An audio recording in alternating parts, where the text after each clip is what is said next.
Assalamualaikum warahmatullahi wabarakatuh. Apa kabar Sobat Beyond Education semuanya? Semoga kita dalam keadaan yang sehat walafiat. Pada kesempatan kali ini kita kedatangan seorang bintang tamu spesial nih, seorang psikolog ya.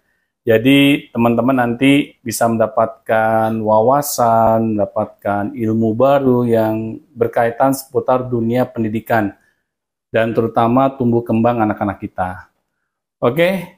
Mbak Wit, mungkin Mbak Wit bisa memperkenalkan diri dulu, latar belakangnya, dan sudah sejauh mana nih ya berkecimpung di dunia psikolog, ya terutama dalam menangani anak-anak yang mungkin sebagian besar orang mengatakan mereka spesial. Nah, tetapi kalau menurut saya Mbak Wit, setiap anak itu memang spesial. Betul. Nggak ada yang sama. Nah, tapi kan kecenderungannya kalau kita berkata spesial kepada seorang anak, ini anak ada masalah nih, gitu. Jadi, identik kata spesial itu bermasalah. Betul. Nah, ini yang saya ingin coba bahas nih sama Mbak Wit. Apakah anak yang spesial ini adalah anak yang bermasalah, atau memang setiap anak ini spesial? Oke, silakan Mbak Wit. Oke. Assalamualaikum warahmatullahi wabarakatuh. Ya, Waalaikumsalam warahmatullahi wabarakatuh. Saya biasa dipanggil Wiwit aja. Saya seorang psikolog yang belakangan ini terdampar di dunia pendidikan. Oke, menurut pengalaman saya nih ya, selama yang udah saya jalani, memang fenomena anak kebutuhan khusus ini belakangan kelihatannya malah cukup banyak. Saya lihat itu dari orang-orang yang ada di sekeliling kita itu satu atau dua anggota keluarga kita barangkali itu juga sudah pasti ada menemukan entah itu dengan segala macam variannya ABK ya, tapi pasti ada yang model begitu. Kemudian di lingkungan sekitar daerah saya tinggal di daerah Bekasi itu juga saya lihat ada perkembangan pertumbuhan penyediaan sekolah-sekolah khusus atau lembaga-lembaga untuk ABK yang juga makin banyak, makin marak. Nah, ini tentu hadir atas jawaban karena kebutuhan para orang tua untuk menyekolahkan anaknya. Itu saya lihat makin banyak. Dan itu sekolah, betul-betul sekolah. Jadi ya memang sekolah khusus didirikan untuk anak-anak ABK, anak-anak yang berkebutuhan khusus. Karena mungkin bagi orang tua yang memiliki anak ini agak kesulitan. Kesulitannya karena ABK ini dia tidak sama dengan kayak anak tunarungu, ya, tunadaksa. Itu mereka memang betul-betul completely secara fisik itu memang ada kelemahan. Mungkin kegangguan pada telinganya dan sebagainya. Fisiknya ada gangguan.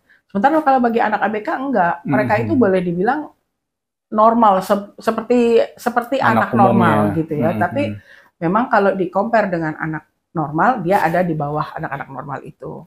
Nah, itu pun juga rasanya kalau kita sebutkan misalnya paling gampang deh yang sekarang kita sering temui adalah autis misalnya.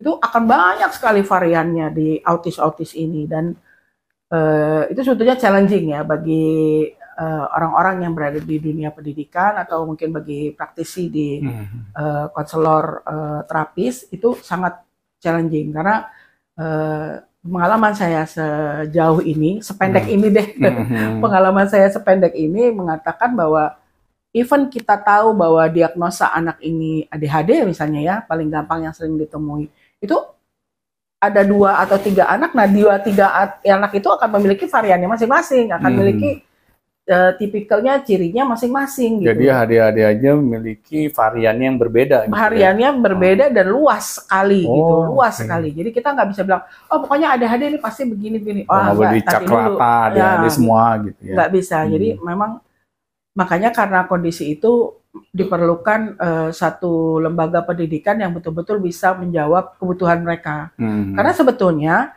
kalau pengalaman saya ada beberapa teman saya yang punya anak autis itu, kalau dia ditangani sejak dini dan ditangani dengan orang yang tepat, itu bisa perform kok dengan dunianya, dengan kapasitasnya ya. Kita bicara perform dalam kapasitasnya ya. Jadi kalau dia misalnya ada satu hobi barangkali atau minat yang cukup di dunia musik, itu ada salah satu teman saya dilesin organ piano anaknya itu sampai bisa menjadi perform piano tunggal Oh, jadi bakatnya di situ. Bakatnya di situ. Nah, itu sebetulnya yang perlu sama-sama digali nih antara pihak sekolah dengan orang tua. Kurang lebih awalnya begitulah. Oke, Mbak Wit, ini menarik ya. Tadi Mbak Wit bilang kalau anak ABK itu kemampuannya di bawah anak normal. Betul. Kalau boleh tahu lebih spesifiknya lagi, kemampuan dalam hal apa nih? Secara umum kita bisa sebutkan IQ. IQ, oke. IQ, ya. Tapi nggak bisa juga langsung dibilang IQ bodoh, bukan. Bukan IQ bodoh.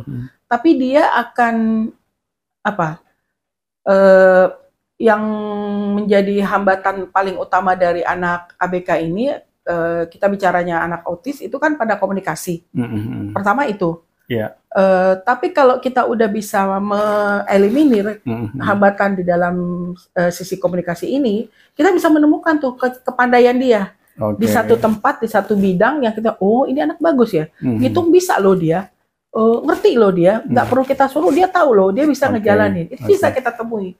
Nah, tapi kan memang kalau secara umum orang akan lihat gini, ngomong aja susah, diajak ngomong aja nggak nyambung misalnya gitu ya. Itu memang akan secara kaidah normal mungkin akan dipandangnya begitu. Berbeda gitu. Tapi kalau kita terjun mengenal masing-masing betul-betul satu-satu anak, itu kita akan bisa bilang, oh ya, ini bagus dia di sini, oh ini bagus di sini. Nah, hal-hal yang kira-kira menjadi kekuatan dia ini yang harus dipoles untuk terus diusahakan supaya bisa lebih baik lagi.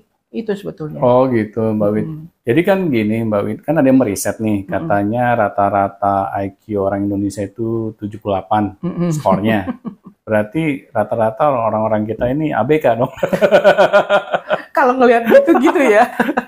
Iya, kalau berdasarkan IQ ya, yang membedakan antara anak yang normal dan anak yang ABK. Ya. Nah, tapi kalau sepengalaman Mbak Wit, contoh deh, anak yang bisa dibilang autis gitu. Mengapa sih mereka di label autis gitu, Mbak Wit? Mereka dapat label autis itu tentu atas hasil diagnosa, ya. Jadi kita nggak boleh tuh sembarangan memberikan labeling kepada anak kelihatannya kok agak-agak aneh daripada yang lain. Oh, dasar nih autis, itu paling haram. Nggak boleh sama sekali kita lakukan itu. Karena penegakan satu diagnosa itu harus betul-betul dilaksanakan secara profesional. Bahwa memang sudah ada orang yang kompeten untuk bisa melakukan penilaian, oke, ini memang autis. Autisnya itu nanti dia akan ada beberapa ciri yang harus dia miliki. Kalau dia mau disebut autis gitu, maksudnya kalau anak ini bisa disebut sebagai anak autis kalau dia ada, oh ya ciri ini dia ada, ciri ini ciri ini ada. Tapi nanti akan ada variannya seperti yang tadi saya bilang itu. Jadi kenapa bisa dia disebut autis? Ya pasti karena dia sudah memenuhi diagnosa itu. Jadi kalau memang sudah dilakukan barangkali evaluasi gitu ya, evaluasi dari tenaga terdidik, barangkali bisa dokter anak atau psikolog yang bisa lakukan evaluasi, itu baru bisa disebutkan gitu. Sehingga sangat dihindari untuk memberikan label kepada anak tanpa kita tahu bahwa sebetulnya itu apa, karena itu sangat riskan. Karena begitu kita label seseorang A, kamu B, ini C, itu akan terpatri di orang tua ataupun di anaknya, dan itu bahaya sekali. Karena apa yang kita sampaikan itu kan sebetulnya mungkin kabar buruk bagi orang tua yang menerima atau mendapatkan berita itu, sehingga harus kita sampaikan dengan cara yang membuat mereka itu masih ada harapan, ada yang bisa kita kerjakan bersama supaya dia akan bisa perform di lingkungannya, di kemampuannya, di kapasitasnya, mungkin itu yang tepatnya. Jadi ada alat tesnya ya? Ada. Untuk mengetahui bahwa anak ini apa masalahnya gitu. Betul. Misalnya autis, tingkat autisnya sampai sejauh mana gitu ya. Betul. Nah, tapi menarik tuh waktu Mbak Wit bilang kita harus berhati-hati nih memberikan label kepada anak. Karena ketika anak kita berikan label, pasti akan terbawa terus sampai dia dewasa. Betul. Nah, masalahnya kan kalau kita melihat nih anak kita, ini kenapa ya anak gue ya? Kayaknya ada tanda-tanda yang sedikit aneh gitu. Langsung deh kita bawa dia ke psikolog. Ya, kita pengen tahu, ini anak gue kenapa nih? Kok beda sama yang lain? Nah, akhirnya dilakukanlah suatu diagnosa gitu. Oh, anak ibu misalnya autis. Nah, kira-kira ketika orang tua mendengar kata autis itu, kalau menurut pengamatan Mbak Wi, bagaimana sih respon mereka? Paling pertama justru pasti sedih. Sedih. Pertama sedih, itu yang umumnya. Yang kedua denial. Denial. Itu prosesnya biasanya. Kemudian setelah denial baru nanti ada huru haranya. Huru haranya itu baik ya sifatnya marah, sedih, dan sebagainya, dan sebagainya. Nah, nanti kalau udah dilewati proses itu dengan bimbingan, akhirnya dia bisa oke, ini kondisi yang ada sekarang, next what should I do? Nah, itu biasanya yang positif begitu.